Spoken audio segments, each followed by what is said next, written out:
ঈদে কি বাড়ি আসবি না? ঈদে বাড়ি আসবো কিনা বলতে পারছি না বাবা। তোমার অ্যাকাউন্টে টাকা পাঠিয়ে দিয়েছি।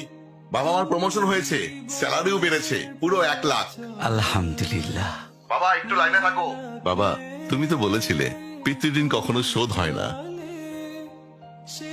তুমি 26 বছরে আমার পিছনে যত টাকা খরচ করেছো, তুমি কি জানো আগামী 5 বছরে সেই টাকা তোমায় ফিরিয়ে দিতে পারবো? আমার এখন স্যালারি মাসে 1 লক্ষ টাকা বাবা।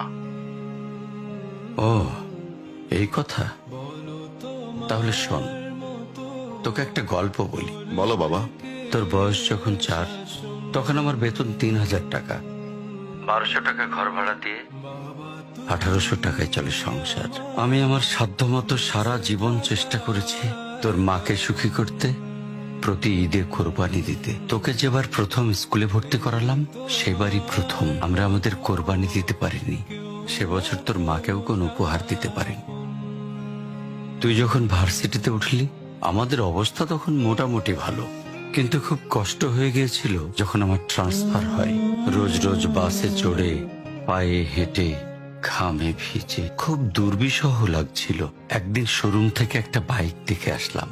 সে রাতে আমি স্বপ্নেও দেখেছিলাম আমি বাইকে চড়ে অফিসে যাচ্ছি। পরের দিন তুই বায়না ধরলি, জার্নি করতে তোর কষ্ট হয়।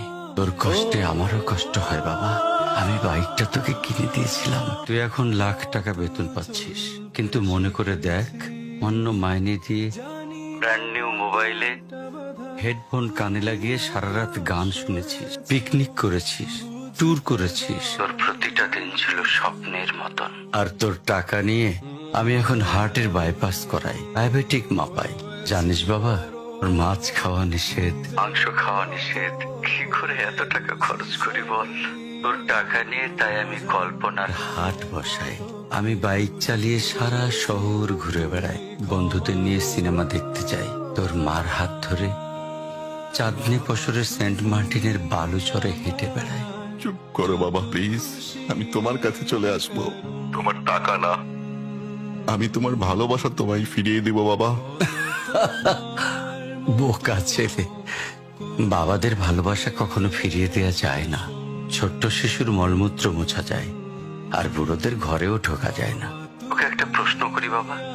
ধর তুই, আমি আর তোর খোকা তিনজন এক নৌকায় বসে আছি। হঠাৎ নৌকাটা ডুবতে শুরু করলো। যে কোনো একজনকে তুই বাঁচাতে পারবি, কাকে বাঁচাবি? থাক, উত্তর দিতে হবে না। ছেলেরা বাবা হয়, বাবারা কখনো ছেলে হতে পারে না।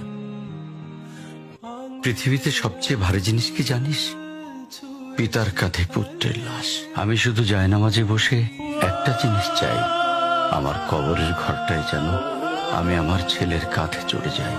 তাহলেই তুই একটা ঋণ শোধ করতে পারবি, তোকে কোলে নেয়ার ঋণ। বাবাদের ঋণ কোনোদিন শোধ করা যায় না।